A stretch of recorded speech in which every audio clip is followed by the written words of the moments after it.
Excelentíssimo senhor presidente do Supremo Tribunal Federal, Edson Fachin, meu caro, querido amigo Geraldo Alckmin, vice-presidente da República e ministro de Estado de Desenvolvimento, Indústria e Comércio, meu caro companheiro senador Davi Alcolumbo, presidente do Congresso Nacional e do Senado Federal, meu caro amigo deputado federal Hugo Mota, presidente da Câmara dos Deputados, ministro de Estados, ministras e ministros dos tribunais superiores, ex-ministros aqui presentes da Suprema Corte, presidente da OAB, convidados e convidadas.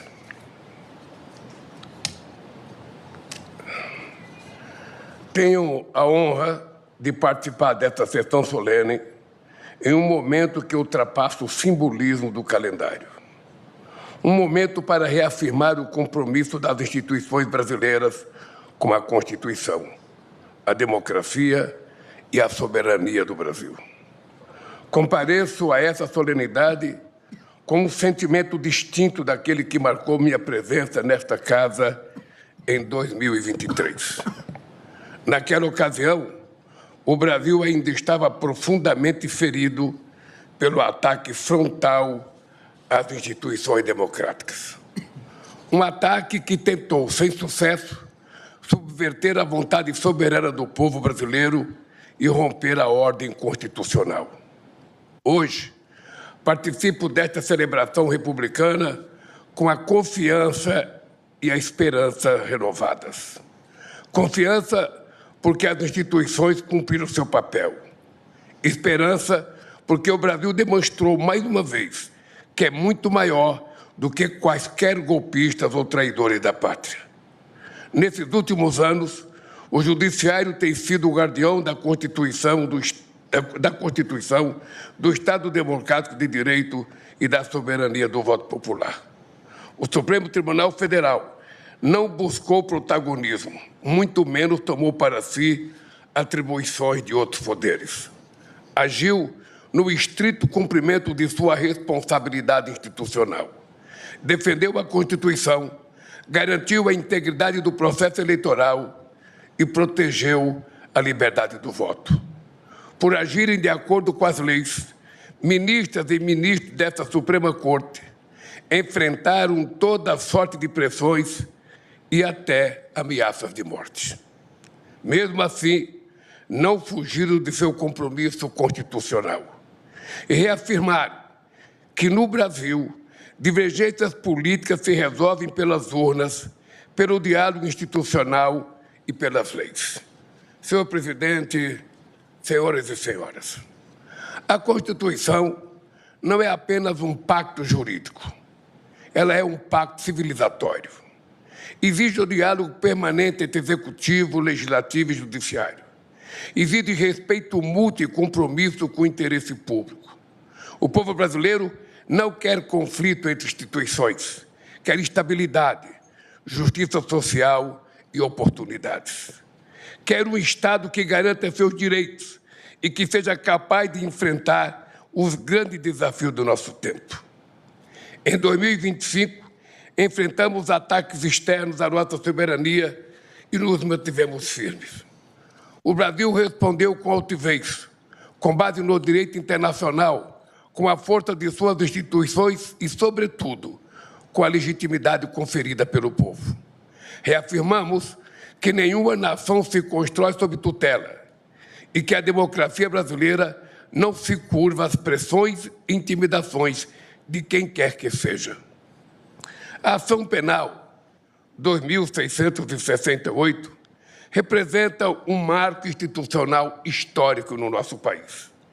Aqueles que atentaram contra a democracia tiveram julgamento justo, acesso a todas as provas e amplo direito de defesa, o que só é possível em uma democracia. Os julgamentos e as condenações dos envolvidos fortaleceram a legitimidade democrática, a confiança na justiça e a ideia fundamental de que nenhuma autoridade está acima da lei. A democracia brasileira saiu desse processo mais forte, mais madura e mais consciente do seu valor. Democracia se constrói com eleições livres, mas se preserva com instituições capazes de defendê-las. Uma democracia sólida exige instituições confiáveis, mecanismos de prestação de contas e proteção contra abuso de poder. A condenação dos golpistas deixou uma mensagem clara.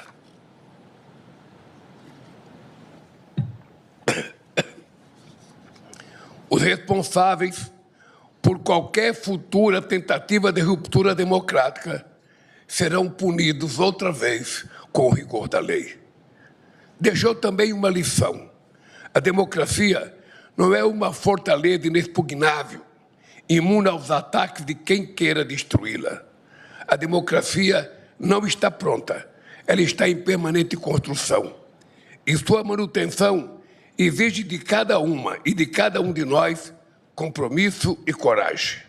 Duas qualidades que não nos faltam e que não faltarão em momentos decisivos da nossa história. Senhor presidente, é preciso destacar o papel da Justiça Eleitoral, sob a liderança do Tribunal Superior Eleitoral, na defesa da normalidade democrática. O TSE tem sido pilar fundamental da proteção à soberania do voto e da legitimidade do processo eleitoral. As eleições deste ano impõem enormes desafios à justiça eleitoral.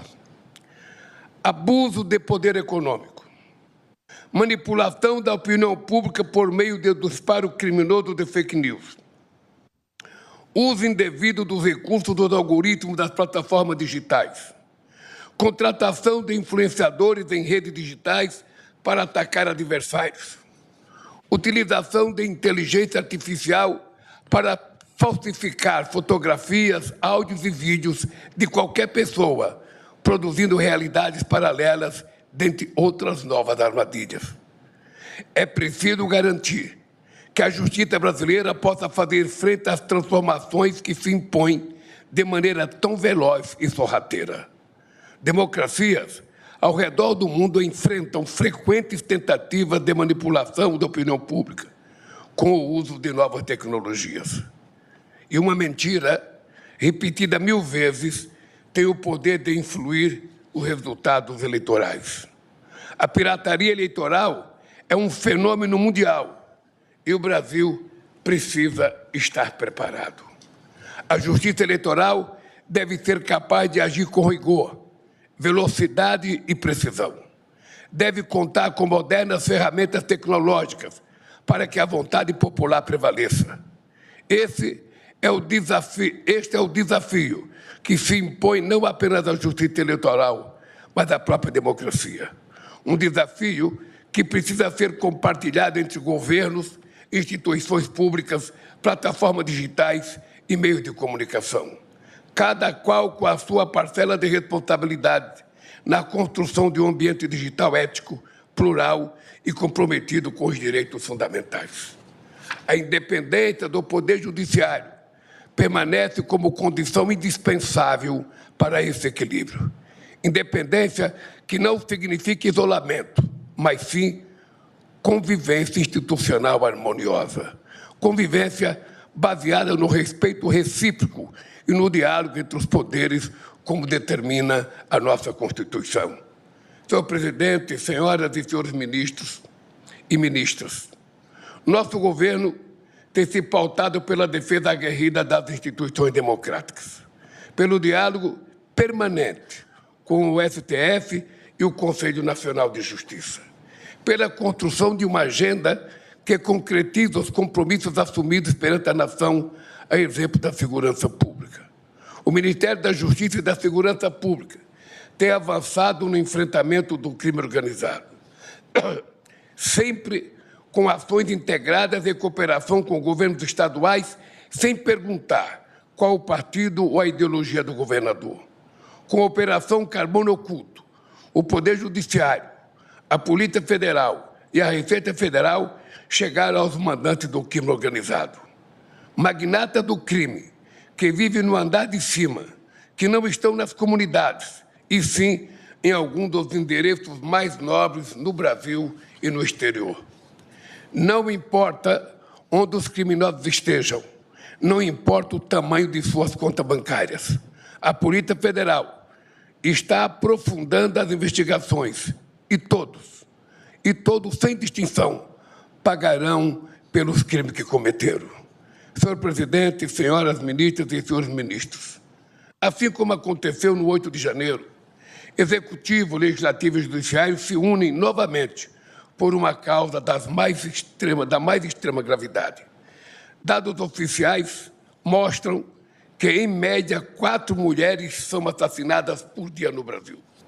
No ano passado, 1.470 mulheres foram assassinadas por maridos, companheiros, namorados, colegas de trabalho, conhecidos e desconhecidos. Isso é intolerável. Lançamos na próxima quarta-feira o Pacto Brasil de enfrentamento ao feminicídio entre os 3 poderes do Estado brasileiro. Assassinos e agressores devem ser punidos com o rigor da lei, mas é preciso também educar os meninos e conscientizar os homens de que nada, absolutamente nada, justifica qualquer forma de violência contra meninas ou mulheres, seja na realidade ou no ambiente digital. Mais do que um pacto entre Executivo, Legislativo e Judiciário, esse precisa ser um pacto que envolva toda a sociedade brasileira. Um pacto que envolva, sobretudo, os homens deste país, que precisam entender que não são donos de ninguém. As mulheres pertencem apenas a ela mesma e a mais ninguém. Senhor presidente, o Brasil que emergiu nos últimos 3 anos é um Brasil que recuperou seu lugar no mundo. Um Brasil respeitado, que voltou a dialogar com todas as nações, que ampliou o mercado. Um país que fortalece a economia e distribui renda. Um Brasil que saiu pela 2ª vez do mapa da fome, que atingiu os menores índices de pobreza e desigualdade da história, que isentou do imposto de renda grandes partes da classe média e da classe trabalhadora, que aliviou o orçamento e melhorou a qualidade de vida dos mais necessitados, que bateu recorde na geração de emprego e aumentou o poder de compra da população brasileira. Todos esses avanços só foram possíveis porque nos unimos e derrotamos aqueles que tentaram destruir a democracia, porque temos instituições fortes, independentes e comprometidas com a manutenção do Estado Democrático de Direito. Sob a presidência do ministro Edson Fachin, o STF segue exercendo o seu papel com serenidade, firmeza e compromisso democrático. O novo ano judiciário, que se inicia hoje, exigirá, mais uma vez, debate público qualificado, diálogo respeitoso e instituições à altura da confiança da sociedade. Não temos o direito de errar. Quero terminar desejando que o Executivo, o Legislativo e o Judiciário estejam sempre à altura do Brasil e do povo brasileiro. Parabéns a todos e a todas e um feliz ano judiciário para todos nós. Muito obrigado.